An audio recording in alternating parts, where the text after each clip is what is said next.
அப்ப ஷேக் பின் ஜிப்ரீன் ரஹிமஹுல்லா அவங்க சொல்றாங்க, ஒரு பெண் கணவனிடத்திலே ஹுலா பெறுவதாக இருந்தால் எந்தெந்த காரணங்களை முன்வைத்து ஹுலா பெற முடியும், எந்தெந்த காரணங்களை முன்வைத்து ஹுலா பெற முடியும் என்று அவர்கள் பட்டியலிடும் போது சொல்றாங்க, கணவனுடைய நடத்தைகள், ஒரு கெட்ட நடத்தை உடையவனாக இருக்கின்றான், அவனிடத்தில் இருந்து ஒரு பெண் என்ன செய்யலாம், இது ஒரு தகுந்த காரணம், அதனால பிரிந்து வாழலாம், ஹுலாவை பெறலாம். அதை போன்று ஒரு கணவன் அதிகமாக கோபப்படுகின்றான், எதற்கெடுத்தாலும் கோபப்படுகின்றான், கடுமையாக இரத்தம் வருகின்ற வரை தாக்குகின்றான். சில சைக்கோக்கள் என்ன செய்வாங்க இருப்பாங்க, எப்படின்னா ஆபீஸ்ல உள்ள கோபத்தை எல்லாம் என்ன செய்வாங்க தன்னுடைய மனைவி இடத்துல கொண்டு காட்டுவாங்க. ஆபீஸ்ல முதிரை அடிக்க முடியுமா, தனக்கு மேல உள்ள மேனேஜர் அடிக்க முடியுமா, முடியாது. அங்கே இவரை நடத்துகின்ற அந்த விதம், அதில் ஏற்படுகின்ற மன அழுத்தங்கள், அதை அப்படியே கொண்டு என்ன செய்யறது, வீட்டில் அப்ளை பண்றது. வீட்டில் என்ன செய்யறது, மனைவியிடத்திலே கடுமையாக கோபப்படுவது, மனைவியினுடைய கன்னத்திலே அறைவது. ரசூலுல்லாஹி ஸல்லல்லாஹு அலைஹி வஸல்லம் அவர்கள் பொதுவாகவே கன்னத்தில் அறைய வேண்டாம் என்று என்ன செய்யறாங்க சொல்றாங்க. குறிப்பாக வலா துரிபுல் வஜ்ஹ, முகத்திலே நீங்கள் அறையாதீர்கள் என்று பெண்களுடைய விஷயத்துல அழுத்தம் திருத்தமாக ரசூலுல்லாஹி ஸல்லல்லாஹு அலைஹி வஸல்லம் அவங்க சொல்றாங்க. சில பத்திரிகை செய்திகளில், செய்தி ஊடகங்களில் பார்க்கும்போது அடிமையை அடிப்பதை போன்று என்ன செய்யறாங்க கணவன்மார்கள் பெண்களை அடிப்பதை பார்க்கின்றோம்.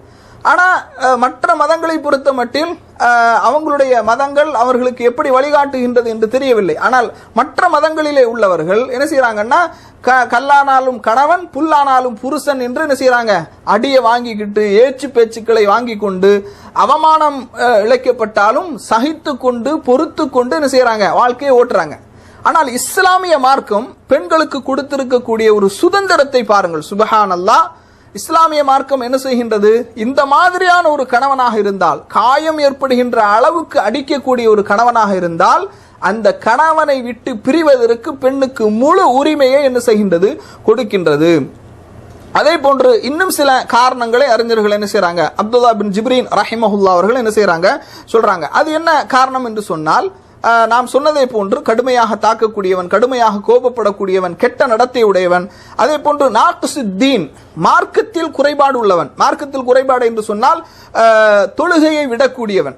ஒரு மனைவி தொழக்கூடியவளாக இருக்கின்றாள், கணவன் தொழுகை விடக்கூடியவனாக இருக்கின்றான்.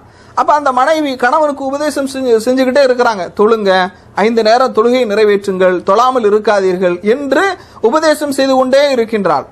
ஆனால் இந்த கணவன் கேட்பதாக இல்லை. அப்ப இந்த மாதிரியான கணவனிடம் இருந்து ஒரு பெண் ஹுலா பெறலாமா என்றால் தாராளமாக என்ன செய்யலாம், ஹுலா பெற்றுக்கொள்ளலாம். அதே போன்று ஜமாத்துடைய தொழுகையை நிறைவேற்றாமல் அதிலே அலட்சியமாக இருப்பது, ரமலானுடைய மாதத்தில் எந்த விதமான காரணமும் இல்லாமல் நோன்பு நோக்காமல் இருப்பது. ஏன்னா இன்னைக்கு அந்த மாதிரி நிறைய மக்கள் என்ன செய்யறாங்க இருக்கிறாங்க. பெண்கள் கொஞ்சம் பேணுதலாக மார்க்க பற்றுடையவர்களாக இருப்பாங்க. ஆனால் இந்த கணவன்மார்கள் என்ன செய்ய மாட்டாங்க, இஸ்லாத்தை பேணக்கூடியவர்களாக, தொழுகையை நிறைவேற்றக்கூடியவர்களாக, நோன்பு நோக்கக்கூடியவர்களாக என்ன செய்ய மாட்டாங்க, இருக்க மாட்டாங்க. அப்ப இந்த மாதிரியான மார்க்க ரீதியான காரணங்கள், அதே போன்று ஹராமான விஷயங்கள்ல ஈடுபடுறாரு, விபச்சாரம் செய்யக்கூடியவராக இருக்கிறாரு, மது அருந்தக்கூடியவராக இருக்கிறாரு, போதை பொருட்களுக்கு அடிமையாக இருக்கிறாரு, அதிகமாக இசையை கேட்கிறார். இந்த மாதிரியான காரணங்களை முன்வைத்து ஒரு பெண் என்ன செய்யலாம், இந்த மாதிரியான காரணங்கள், உண்மையான காரணங்களை முன்வைத்து ஒரு பெண் தனது கணவனிடம் இருந்து என்ன செய்யலாம், அவள் பிரிந்து கொள்ளலாம் என்று என்ன செய்யறாங்க சொல்றாங்க.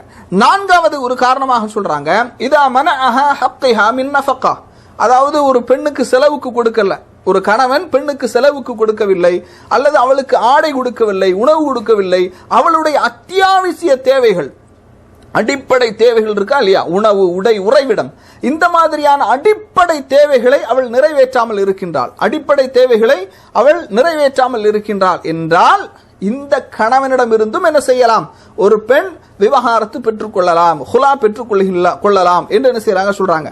5வதாக ஒரு காரணம், இது ரொம்ப முக்கியமான காரணம். ஏனென்றால் இன்றைக்கு பல குடும்பங்களில் பல பெண்கள் வெளிப்படுத்த முடியாமல் உள்ளுக்குள்ளாலேயே புழுங்கி கொண்டிருப்பதை நாம் என்ன செய்கின்றோம், பார்க்கின்றோம். இது என்ன 5வது காரணம் அப்படின்னு பார்த்தீங்கன்னா, சில ஆண்களை பொறுத்த மட்டில் சந்தேகம், இந்த சந்தேகம் என்ற ஒரு சைக்கோ, ஒரு நோய் இன்றைக்கு நிறைய ஆண்களிடத்தில் இருப்பதை என்ன செய்கின்றோம், பார்க்கின்றோம். அதாவது யதார்த்தமாக சந்தேகப்படுவதற்கான வாய்ப்புகள் இருந்தால் சந்தேகப்படலாம். இன்னும் சொல்ல போனா சந்தேகப்படுவதை மார்க்கம் ரொம்ப ஒரு கெட்ட குணமாக, இன்ன பாலல்லி இஸ்முன், நிச்சயமாக சந்தேகம் என்பது அது கெட்ட குணம், பாவம் என்று அல்லாஹு தஆலா சொல்றான். சில பேர் என்ன செய்வாங்கன்னா சிசிடிவி கேமராவை வச்சு கண்காணிக்கிற அளவுக்கு வீடு முழுக்க, வீட்டினுடைய முன் வாசல், பின் வாசல், கிச்சன், பெட்ரூம் என்று சிசிடிவி கேமரா வைக்கிறது. அதே போன்று மனைவியினுடைய அந்த தொலைபேசி உரையாடல்களை எல்லாம் ஒட்டு கேட்பது, ஏதாவது சாப்ட்வேரை போன்ல போட்டு என்ன செய்யறது, மனைவியினுடைய போனை வாட்ச் பண்றது, மனைவியினுடைய ஃபேஸ்புக்கினுடைய அக்கௌண்ட்டை இப்படியான சந்தேகம், எடுத்ததற்கெல்லாம் சந்தேகப்படுவது, இப்படியான சந்தேக நோய் உடையவனாக ஒரு கணவன் இருந்தால் அவனை சரியான மனநல மருத்துவரிடம் அழைத்து சென்று அவருடைய அந்த பிரச்சனையை குறித்து மனநல மருத்துவரிடம் சொல்ல வேண்டும். அதிலே சரியாகவில்லை, தொடர்ந்து இந்த சந்தேகம் நீடித்துக் கொண்டே இருக்கின்றது என்று சொன்னால் வாழ்க்கையில் நிம்மதியாக வாழ முடியாது, நிம்மதியாக செய்ய முடியாது, வாழ முடியாது. அப்ப சந்தேகப்படக்கூடிய சந்தேக நோயுடைய ஒரு கணவனாக இருக்கின்றான் என்றால் இதுவும் ஒரு தகுந்த காரணம். இப்படிப்பட்ட கணவனிடமிருந்தும் என்ன செய்யலாம், ஒரு பெண் ஹுலாவை முன்வைத்து பிரிந்து கொள்ளலாம் அப்படின்னு சொல்லி என்ன செய்யறாங்க, ஐந்தாவது காரணமாக சொல்றாங்க. அடுத்து அந்த ஐந்தாவது காரணத்திலே சொல்றாங்க, ஒரு கணவனால் தாம்பத்திய வாழ்க்கையில் ஒரு பெண்ணை திருப்திப்படுத்த முடியவில்லை. ஒரு கணவனால் தாம்பத்திய வாழ்க்கையில் ஒரு பெண்ணை திருப்திப்படுத்த முடியவில்லை. ஏன்னா திருமணத்தினுடைய நோக்கங்களிலேயே மிக முக்கியமான நோக்கம் இதுதான். ஹுன்ன லிபாசுல்லக்கும் அன்தும் லிபாசுல்லஹுன்ன, நீங்கள் அவர்களுக்கு ஆடையாகவும் அவர்கள் உங்களுக்கு ஆடையாகவும் இருக்கின்றார்கள். ஃபஅத்து ஹர்ஸக்கும் அன்னா ஷிஅத்தும், உங்களுடைய விளைநிலங்களில் விரும்பியவாறு நீங்கள் செல்லுங்கள். இல்லையா? அல்லாஹு தஆலா இப்படி கணவன் மனைவியினுடைய பந்தத்தை பற்றி நிறைய இடங்கள்ல சொல்லி காட்டுறான்.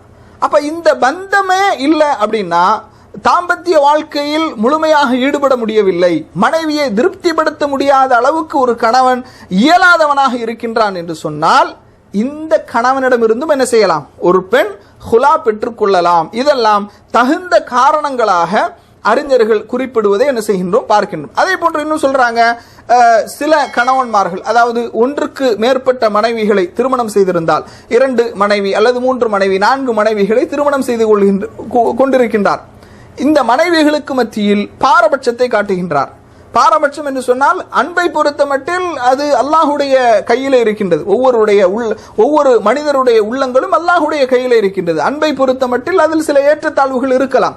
ஆனால் இரவுகளை பங்கிடுவதிலே, செலவுக்கு கொடுப்பதிலே, இப்படி இதிலே பாரபட்சம் காட்டுகின்றார். ஒரு மனைவியை கண்டுகொள்வதே இல்லை, இன்னொரு மனைவிக்குத்தான் எல்லாமே கொடுக்கின்றார் என்று இது போன்ற தகுந்த காரணங்கள் இருந்தால் அந்த கணவனிடமிருந்து என்ன செய்யலாம், ஒரு பெண் பிரிந்து கொள்ளலாம்.